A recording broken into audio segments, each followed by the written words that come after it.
Hello students, how are you all. Welcome back to my YouTube channel. My name is Rafaqat. जैसा कि आपको पता है, लास्ट वाली वीडियो में चैप्टर सेकंड पूरा कंप्लीट कर चुके थे। आज की इस वीडियो में डिस्कस करने वाले हैं चैप्टर नंबर थर्ड। नेम आप देख सकते हैं बच्चों, pair of linear equation in two variables. तो यहाँ पर बच्चों सबसे पहले इंट्रोडक्शन समझते हैं कि pair of linear equation in two variable क्या होता है। फिर उसके बाद जितने भी इसके अंदर क्वेश्चन होंगे इस चैप्टर के अंदर, उन सबको यहाँ अपन डिस्कस करेंगे। तो यहाँ पर देखिए बच्चों, सबसे पहले इसको समझने जा रहे हैं। अब आपको पता है बच्चों, यहाँ पेयर आ रहा है। अब पेयर का मतलब दो से होता है। अब दो कुछ भी हो सकता है, वो क्या होगा आगे समझेंगे। यहाँ पर देखो लीनियर इक्वेशन आ रहा है। लीनियर इक्वेशन का मतलब होता है ऐसी इक्वेशन जिसमें जो वेरिएबल है उस वेरिएबल पर जो हाईएस्ट पावर आएगी बच्चों, वो कितनी आएगी, 1 आएगी। उसको बोलते हैं लीनियर। अब यहाँ देखो टू वेरिएबल्स। अब वेरिएबल्स का मतलब आपको पता है, जो अल्फाबेट्स होते हैं एक्स वाई जेड, उनको अपन वेरिएबल्स कहते हैं। तो यहाँ पर दो वेरिएबल आपको लेना पड़ेंगे। अब दो वेरिएबल्स आप क्या लोगे, तो मैक्सिमम बच्चों दो ही मानते, एक तो एक्स मानते और एक वाई मानते।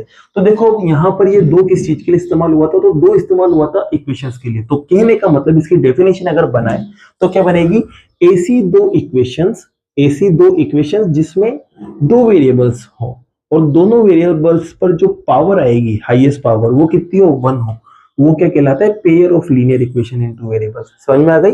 ऐसी दो इक्वेशंस जिसमें वेरिएबल्स भी कितने आ रहे हो, दो आ रहे हो, और दोनों वेरिएबल्स पे पावर कितनी हो, 1 हो। तो इस तरह की जो इक्वेशंस है वो क्या कहलाएगी आपके पास, pair of linear equation in two variable. इसको एग्जांपल की मदद से समझते हैं। जैसे कि मैं देखो दो एग्जांपल लेता हूं यहाँ पर। एक तो ले लिया बच्चों मैंने x प्लस 2y इक्वल में 4। ठीक है, ये इक्वल में भी हो सकता है और इसको ए से भी लिख सकते हैं। x प्लस 2y, 4 को इधर लेके आ जाओ तो माइनस का 4 इक्वल टू 0, ऐसे भी लिख सकते हैं। दोनों ही शक्ल सही है यहाँ पर। अब बच्चों एक और मैं एग्जांपल लेता हूँ। जैसे कि मैंने मान लिया 3x, एक ले लिया 5y और बराबर में 10, या फिर इसको मैं घुमा के कैसे लिख सकता हूँ, ऐसे लिख सकता हूँ 3x प्लस का 5y। 10 को इधर लेके आओ बच्चों तो माइनस का 10 हो जाएगा और बराबर 0। तो यहाँ पर ये जो एग्जाम्पल लिखा ना मैंने, वो एग्जाम्पल इसी का ही है। अब आप कहोगे सर कैसे, तो क्योंकि ये सारी बातों को मान रहा है। तो देख सकते हैं दोनों के अंदर दो दो वेरिएबल्स आ रहे हैं। इसके अलावा दोनों वेरिएबल्स पर जो पावर है बच्चों हाईएस्ट, वो कितनी आ रही है, 1। देख सकते हैं यहाँ पावर 1 है, यहाँ पावर 1 है, यहाँ पावर 1 है, यहाँ पावर 1 है। ठीक है, साथ में दो इक्वेशंस भी दे रखी है। तो ये जो एग्जांपल है वो किसका है, pair of linear equation in two variables का। इसका एक और एग्जांपल लिख सकते हैं बच्चों अपन यहाँ पर। जैसे कि मैंने लिखा यहाँ पर 3x प्लस 6y बराबर 12।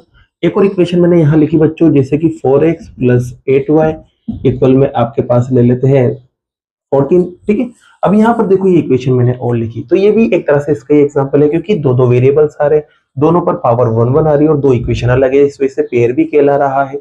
अब यहाँ से क्या होता है बच्चों, इनकी मदद से अपन क्या करते हैं, स्टैंडर्ड फॉर्म बनाने की कोशिश करते हैं। किसका standard form, pair of linear equation in two variable का आप क्या बनाने की कोशिश करेंगे, स्टैंडर्ड फॉर्म बनाने की कोशिश करेंगे। अब स्टैंडर्ड फॉर्म क्या होता है, जिसकी सारी इक्वेशन है इसको एक ही शक्ल में लिख देना, स्टैंडर्ड फॉर्म कहलाएगा। अब इन सभी शक्ल को एक ही शक्ल में कैसे लिखे, तो इसके लिए बच्चों स्टैंडर्ड फॉर्म बनाएंगे। और स्टैंडर्ड फॉर्म में देखिए यहाँ पर कुछ नोटिस करने को आपको मिल रहा है कि आप देख रहे हैं कि दोनों इक्वेशन के अंदर, इन दोनों इक्वेशन के अंदर x और y आ रहा है। देख सकते हैं x और y आ रहा है, बस यहाँ पर देखिए कुछ ना कुछ नंबर अलग आ रहा है। जैसे कि देखिए यहाँ पर आगे की तरफ नंबर अलग अलग आ रहे हैं, x y दोनों में सेम है, और पीछे की तरफ भी एक नंबर आ रहा है जिसमें x y नहीं आ रहा है। तो यहाँ पर क्या करते हैं, जो नंबर्स आ रहे हैं इनको आप ए बी सी मान लेंगे। जैसे कि सुनना 2 मिनट के लिए, मैंने इक्वेशन मानी ax by c बराबर 0। पहली इक्वेशन तो ये आ गई, और दूसरी इक्वेशन ये आ जाएगी ax plus by plus c बराबर 0।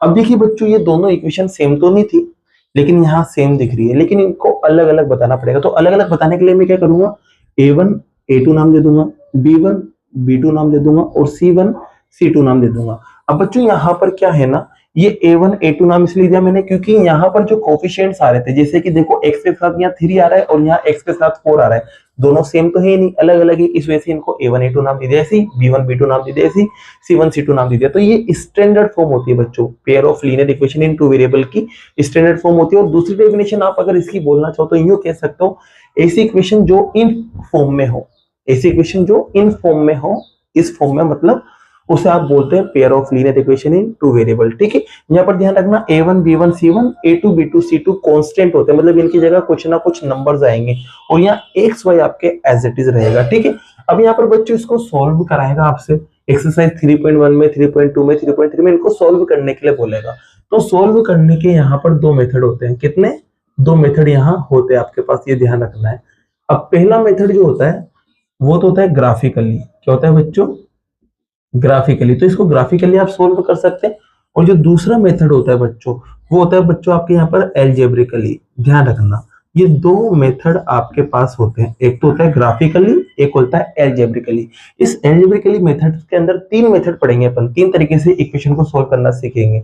और यहाँ पर जो ग्राफिकली मेथड है, इसमें ग्राफ की मदद से इनको सोल्व करना सीखेंगे। अब ग्राफ की मदद से कैसे इसको सोल्व करना सीखेंगे, तो इसके लिए आपको क्या करना पड़ेगा, 3.1 का फर्स्ट क्वेश्चन यहाँ उठाना पड़ेगा। तो देखिए मैं फर्स्ट क्वेश्चन यहाँ लेता हूं। तो बच्चों जैसा कि यहाँ पर फर्स्ट जो क्वेश्चन है उसमें दो पार्ट दे रखे, जिसका फर्स्ट पार्ट मैंने यहाँ लिखा हुआ है। यहाँ पर आपको क्या कहा है, ये जो आपको प्रॉब्लम्स दे रखी है, इस प्रॉब्लम्स को आपको एल्जेब्रिकली रिप्रेजेंट करना है, और दूसरा इसका ग्राफिकली मेथड से आपको पता करना है कि इसमें कितनी गर्ल्स और कितने बॉयज ने पार्टिसिपेट किया। अब क्वेश्चन को समझते हैं, क्वेश्चन क्या कह रहा है। जैसे कि एक मैथमेटिक क्विज है ना, उसमें क्लास 10th के 10 स्टूडेंट पार्टिसिपेट करते हैं। मैथमेटिक क्विज है जिसके अंदर क्लास 10th के 10 स्टूडेंट पार्टिसिपेट करते हैं। ठीक है, अब एक कंडीशन तो ये दे दी। अब दूसरी कंडीशन ये दे रखी है कि नंबर ऑफ गर्ल्स जो है वो 4 मोर देन है, किससे? नंबर ऑफ बॉयज से। मतलब जो गर्ल्स की क्वांटिटी है वो 4 ज्यादा है, किससे? लड़कों की क्वांटिटी से। ये आपको दे रखा है। अब इसने कहा है कि इन दोनों की मदद से आपको पहले तो इक्वेशन बनाना है, और इक्वेशन बनाने के बाद इसका ग्राफ आपको बनाना है। तो देखिए बच्चों, यहाँ पर आपसे क्या कहा है, कैसे आप इसकी इक्वेशन बनाओगे। तो ध्यान रखना, जब भी इस चैप्टर की बात चल रही होगी तो यहाँ पर आपको दो चीजें देगा, दो क्वांटिटीज देगा, जिसमें से एक को आपको x मानना पड़ेगा और एक को आपको y मानना पड़ेगा। तो यहाँ पर जिक्र हो रहा है, यहाँ पर किस चीज का जिक्र हो रहा है? गर्ल्स और बॉयज का। तो यहाँ पर बच्चों मैं मान लूंगा कि जो गर्ल्स है वो कितनी है? x है। मान लेना let the number of girls be x, and number of boys जो है वो आप क्या एज्यूम कर लोगे?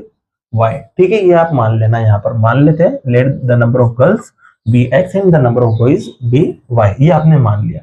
अब इससे इक्वेशन कैसे बनेगी? तो यहाँ दो कंडीशन देगा, ध्यान रखना, हर बार कितनी कंडीशन देगा? दो, जिनकी मदद से आप दो इक्वेशन बना सकते हैं। तो पहली कंडीशन देखो मैं यहाँ ले रहा हूँ। अब कंडीशन की जगह डायरेक्ट शॉर्ट फॉर्म में लिख सकते हैं अकॉर्डिंग टू क्वेश्चन। ठीक है, अकॉर्डिंग टू क्वेश्चन लिखो या ये पूरी कंडीशन लिखो, बात एक ही है। तो पहली कंडीशन उसने कहा है कि 10 स्टूडेंट्स थे क्लास 10th के अंदर। तो अब अपन को पता है जो क्लास 10th के बच्चे थे, जिसमें से गर्ल्स है वो तो x आ गई, और बॉयज जो है वो y आ गई। ये मैंने मान लिया।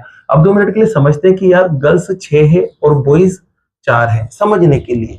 तो मैं कहूँ क्लास 10th के अंदर कितने स्टूडेंट है, तो आप क्या करोगे, इनको प्लस कर दोगे, पता चल जाएगा कि इतने टोटल स्टूडेंट है। तो यहाँ पर बच्चों टोटल स्टूडेंट 10 दे रखे हैं ना, तो ये कैसे आएंगे? ये आएंगे गर्ल्स और बॉयज को प्लस करने पर, कि गर्ल्स की क्वांटिटी कितनी है और बॉयज की क्वांटिटी कितनी है, उन दोनों को अगर आप प्लस कर देंगे तो आपको टोटल स्टूडेंट यहाँ मिल जाएंगे। तो यहाँ पर अकॉर्डिंग टू क्वेश्चन आप कह सकते हैं कि टोटल स्टूडेंट जो है वो कितने हैं? वो है आपके पास 10। ठीक है, अभी टोटल स्टूडेंट कैसा होगा? प्लस होके। अब प्लस किस किस को? गर्ल्स और बॉयज को, सीधी सी बात है। तो यहाँ गर्ल्स तो आपके पास x है और बॉयज कितने? y है। तो इन दोनों को प्लस करेंगे तो ये आपके इक्वेशन तैयार हो जाएगी।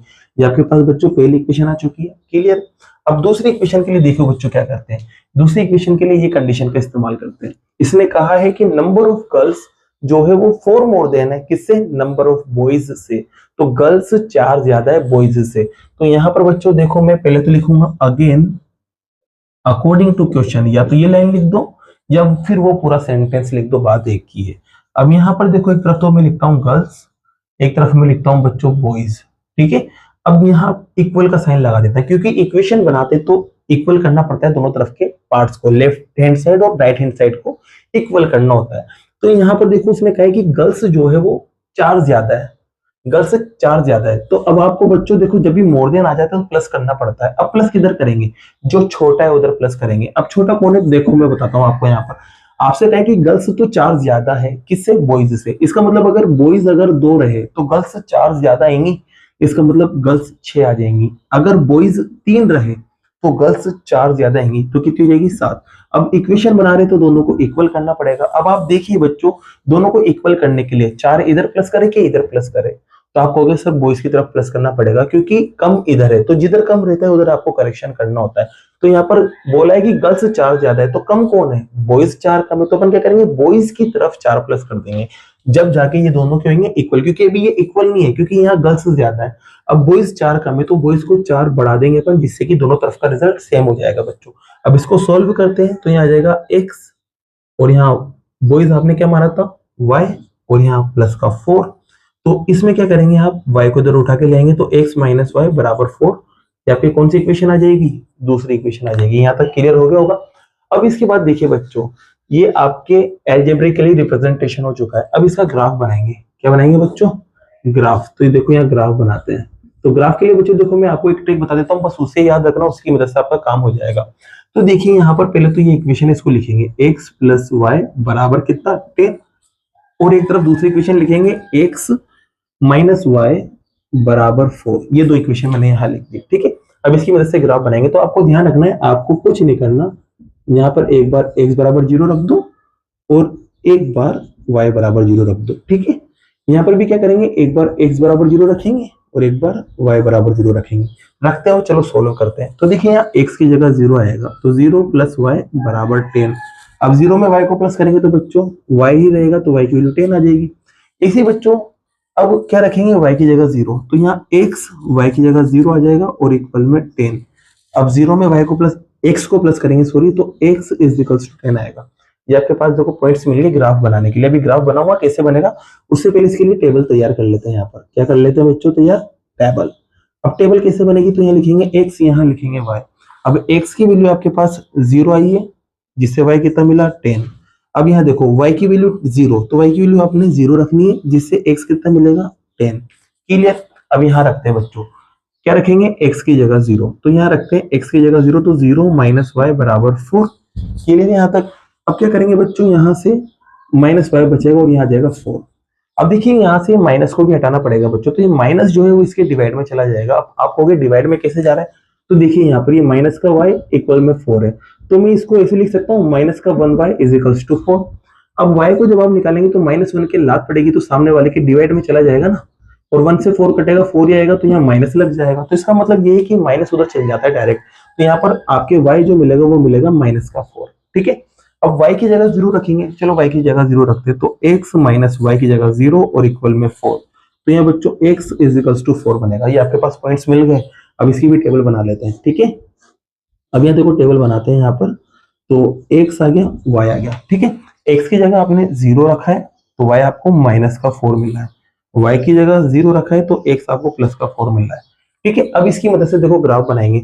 अब ग्राफ के लिए देखिए बच्चों, समझिए कैसे बनाएंगे। ग्राफ आप दो तरीके से बना सकते हैं। जैसे कि आपके पास, आपको पता है दो लाइंस होती है, एक x एक्सिस, एक y एक्सिस। अब यहाँ आप क्या कर सकते हैं, या तो 1-1 का गैप ले सकते हैं। तो 1-1 का गैप लेंगे तो आपको 10 बॉक्सेस की जरूरत पड़ेगी ग्राफ के अंदर। लेकिन अगर आप यहाँ देखें, नजर डाल लें, तो यार यहाँ ये सारे नंबर 2 की टेबल में आने वाले हैं, और 2 की टेबल में आने वाले हैं, तो यहाँ पर मैं 2-2 का गैप ले सकता हूँ, और 2-2 का गैप लेके 5 बॉक्सेस में काम कर सकता हूँ। तो मैं क्या करूंगा, ग्राफ के अंदर 2-2 का गैप लेके नंबर्स को लिख लेता हूँ, जैसे कि 2, 4, फिर उसके बाद 6, फिर उसके बाद 8, फिर उसके बाद 10। बस काफी 5 बॉक्स में काम हो जाएगा। तो सबसे पहले अपन 2-2 का गैप लेके नंबर लिखते हैं। तो देख सकते हैं बच्चों, 2-2 का गैप ले लिया है। अब देखो नंबर को यहाँ पर अपन प्लॉट करेंगे, जैसे कि ये पॉइंट इसको प्लॉट करने वाले हैं, रखने वाले हैं वहां पर। तो देखो यहाँ 0,10 है, तो जब भी बच्चों 0 आ जाए ना, तो 0,10 का मतलब लाइन पे बनेगा। अब कौन सी लाइन पे बनेगा, तो जिस लाइन का आपको नंबर दे रखा है उस वाली लाइन पे बनेगा। जैसे कि ये 10 जो है वो y वाली लाइन का है, तो y पे 10 लगा देना, बस आपको इतना सा करना है। अब जैसे कि इस पॉइंट की बात करेंगे तो 10,0 ये भी लाइन पे बनेगा, या तो एक्सिस या लाइन एक ही बात है ना।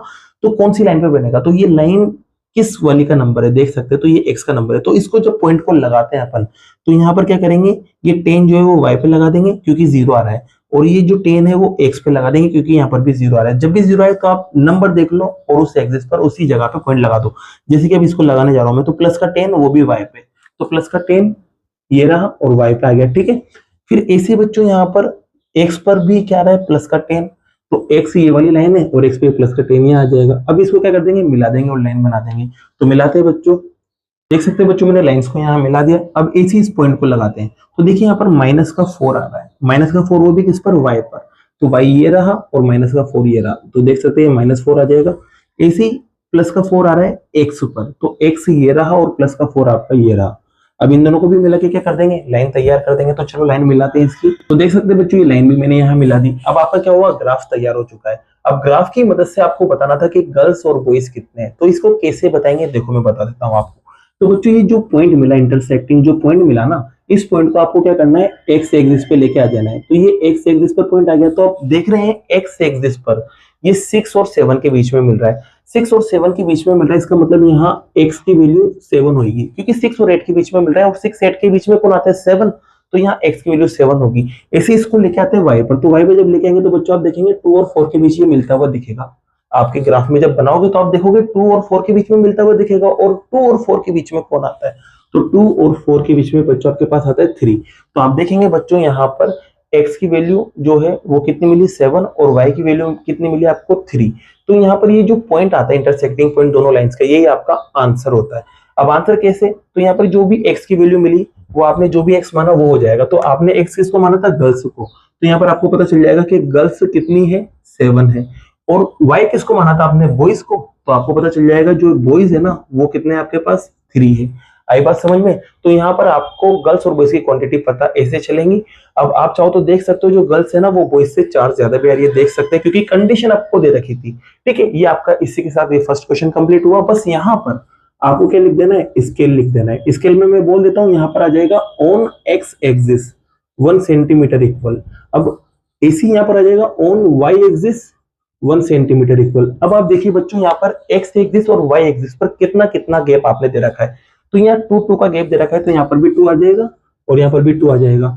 अब देखिए एक्स वाली लाइन को आपने क्या माना है गर्ल्स, तो यहाँ लगा देंगे आप गर्ल्स, और वाई वाली लाइन पे आपने क्या माना है बॉयज, तो यहाँ लिख देंगे आप बॉयज। ठीक है, बस इतना सा आपको करना, और इसी के साथ आपका क्वेश्चन नंबर फर्स्ट जो है कंप्लीट होता है। अब बाकी के जो क्वेश्चन है बच्चों वो नेक्स्ट वीडियो में करते हैं। अगर वीडियो पसंद आई और ये क्वेश्चन आपको समझ आया हो तो वीडियो को लाइक कीजिए, चैनल को सब्सक्राइब कीजिए। Thank you so much.